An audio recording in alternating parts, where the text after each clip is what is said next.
इस क्वेश्चन में जो बेसिक थीम है वो ये कि कुछ रेजिस्टेंसेस ऐसे होते हैं जो सिर्फ देखने के लिए होते हैं और वो हटाए जा सकते हैं क्योंकि उसमें करंट नहीं जा पा रही होती है।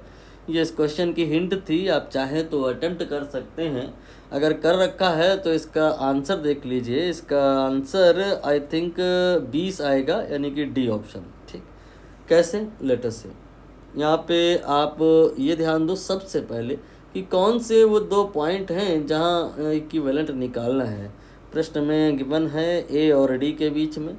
मतलब इसका ये है कि इन दो में से किसी एक पॉइंट से करंट को घुसा देना है और दूसरे से निकाल लेना है। तो ए से करंट को एंटर कराइए। ए से ये करंट देखिए एंटर हो रही है। ए से करंट एंटर होगी और उसे आफ्टर ऑल हमें निकाल लेना है। कौन से पॉइंट से निकाल लेना है?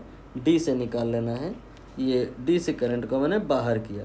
Now think about the further distribution of the current. Current जो ए पर एंट्री ली है वो पॉइंट सपोज पी पर जब पहुंचेगी तो उसके पास दो चॉइस होंगी, एक तो क्यू की तरफ जाने का, दूसरा आर की तरफ जाने का। दोनों ही तरफ जाएगी, लेकिन आर पर जब पहुंचेगी तो उसके पास दो चॉइस होंगी, एक सी की तरफ जाने का और दूसरा एस की तरफ जाने का। लेकिन ध्यान दो, आपका ये जो करंट है ये सी की तरफ नहीं जा पाएगा क्योंकि आगे सर्किट कंप्लीट नहीं है, और जब सर्किट कंप्लीट नहीं होता है तो करंट वहाँ नहीं जाती है। तो आपका ये 5 ओम मीनिंगलेस रेजिस्टेंस है, डिलीट हो जाएगा, इसमें कोई भी करंट नहीं जा पाएगा। इसलिए अब हम यही करेंगे, क्या करेंगे, इस रेजिस्टेंस को यहाँ से डिलीट कर देंगे। ये लीजिए।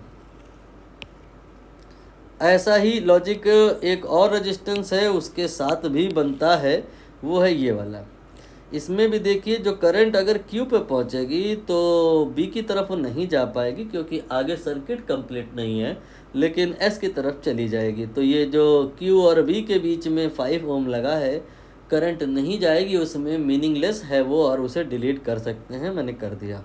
ठीक, अब आपका ये जो क्वेश्चन है बहुत आसान हो चुका है। सीरीज़ पैरेलल की कहानी से आप डील कर ले जाओगे क्योंकि ये जो आपका 10 ओम है, कौन सा, पी और क्यू के बीच में, वही करंट जो कैरी कर रहा है, same current will be carried by q and s. So ये जो 10 ओम के दो रेजिस्टेंस आप देख रहे हो, they will be in series.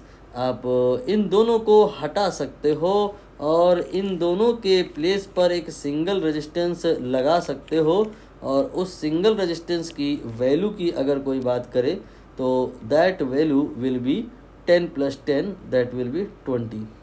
ठीक, तो मैंने क्या किया, इन दोनों 10 ओम के रेजिस्टेंस को हटा दिया है और उनके प्लेस पर एक सिंगल रेजिस्टेंस लगा दिया है, और उसकी वैल्यू सीरीज इक्विवेलेंट वाले फार्मूले से निकाल ली है। कितनी थी वो, 10 और 10 मिला करके 20। ठीक, ऐसा ही सेम लॉजिक आप अप्लाई कर सकते हो विद दीज टू रेजिस्टेंसेस। अगर आप अप्लाई करें तो जो यहाँ पर आएगा वैल्यू वही सेम वैल्यू आएगी। यहाँ पर भी 10 और 10 मिला करके 20 हो जाएगा। मैं कर देता हूँ, यहाँ पर ये 20 हो गया। ठीक, अब आपको ये जो दो 20 ओम के दिखाई दे रहे हैं, दिखाई दे रहा होगा कि ये तो पैरेलल में है। तो पैरेलल में इन दोनों का इक्विवेलेंट करने के लिए हम डिवाइड बाय 2 कर देंगे। एक काम करते हैं, अब थोड़ा ज़्यादा हो रहा है, सर्किट को रीड्रॉ कर लेते हैं। यहाँ पर ये पॉइंट ए के बाद ए और पी के बीच में जो 5 ओम का है, मैंने अभी तो उसे बनाया है। फिर P और यहाँ जो भी पॉइंट रहा हो, शायद S था, के बीच में 20 और 20 ओम के दो रेजिस्टेंसेस हैं जो कि पैरेलल में हैं। हम उसे ड्रॉ नहीं करेंगे, हम उनका इक्विवेलेंट ड्रॉ करेंगे, दैट विल बी 10। तो 10 कैसे, डिवाइड बाय 2 कर दिया है 20 में, तो यहाँ से ये 10 आ गया और हम पॉइंट S पर पहुँचे। S के बाद हमें पॉइंट D तक पहुँचना है, बीच में आपको 5 ओम मिलेगा। ये आप डी पे पहुंच गए और करंट डी से अब बाहर भी आ गई। अब आप देख लो कि पिक्चर में एक नहीं, दो नहीं, 3 रेजिस्टेंस हैं और तीनों के तीनों सीरीज में हैं। तो सीरीज़ में क्या किया जाता है, सबको एक बनाने के लिए जोड़ दिया जाता है। तो यहाँ 5 और 10 और 5 जोड़ दिया जाएगा।